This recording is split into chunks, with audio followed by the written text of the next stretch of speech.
नमस्कार मित्रों। आज 31 अक्टूबर सरदार वल्लभ भाई पटेल की जयंती पे आप सभी को हार्दिक शुभकामना। आज के दिन को हम एकता दिवस के रूप में मनाते हैं। सरदार पटेल का जन्म 1875 में नाडियाड गुजरात में हुआ था। ये महात्मा गांधी से बहुत प्रभावित रहते थे। 1918 में जब सत्याग्रह आंदोलन की शुरुआत महात्मा गांधी ने की गुजरात से, तो उसमें सरदार पटेल ने अपनी अहम भूमिका निभाई और इनकी कार्यकुशलता को देखकर महात्मा गांधी जी भी इनसे बहुत प्रभावित रहने लगे।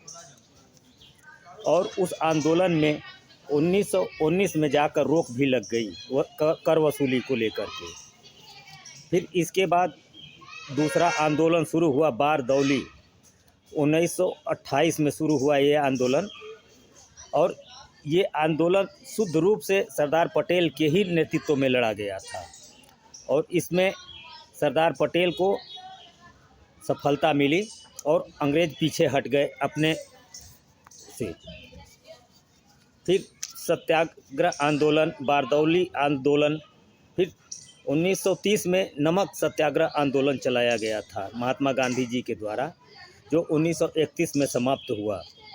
उसमें इनकी कार्य क्षमता को देख करके महात्मा गांधी जी ने इनको लौह पुरुष की उपाधि से नवाजा।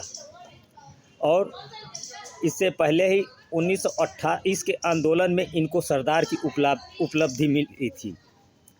सरदार पटेल की उपाधि से नवाजा गया था 1928 में, और 1931 में इनको महात्मा गांधी ने लौह पुरुष के रूप में उपाधि से सम्मानित किया था। जब भारत छोड़ो आंदोलन 1942 में चलाया गया था, उस आंदोलन में कांग्रेस के कई नेताओं के साथ इनको जेल भी हुई।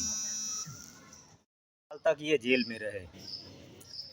वहाँ से निकलने के बाद इन्होंने भारत के छोटे छोटे जितनी भी रियासतें थीं, सबको इन्होंने धीरे धीरे एकत्रित कर लिया था। सबको अखंड भारत के निर्माण में एकत्रित कर लिया था और लगभग सारे राजवाड़े मिल गए थे अखंड भारत में। जब 1947 में हमारा देश आज़ाद हुआ तो जवाहरलाल नेहरू प्रधानमंत्री बने और इनको गृह मंत्रालय और उप प्रधानमंत्री बनाया गया। उस समय हमारे देश की 3 रियासतें जो हमारे देश में शामिल नहीं हुई थीं, एक जूनागढ़, हैदराबाद और जम्मू कश्मीर। जूनागढ़ को इन्होंने जनमत संग्रह के आधार पर अखंड भारत में शामिल कराया। निज़ाम हैदराबाद ये किसी भी शर्त को मानने के लिए तैयार नहीं हो रहे थे, तो इन्होंने सैनिक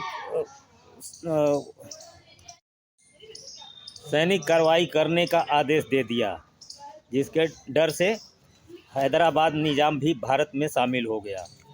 रही बात जम्मू कश्मीर की, तो ये सैन्य कार्रवाई से ही जम्मू कश्मीर को भी मिलाना चाहते थे क्योंकि पहले हरि सिंह तैयार नहीं हो रहे थे मिलने के लिए।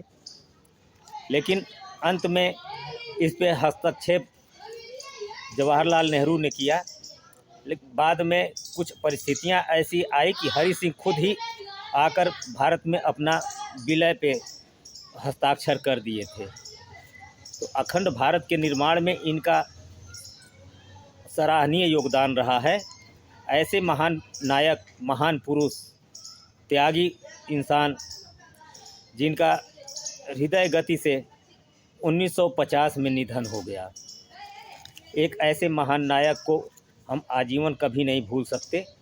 और इनकी आज जयंती है, जिसको हम सभी मिल कर के एकता दिवस के रूप में मनाएं।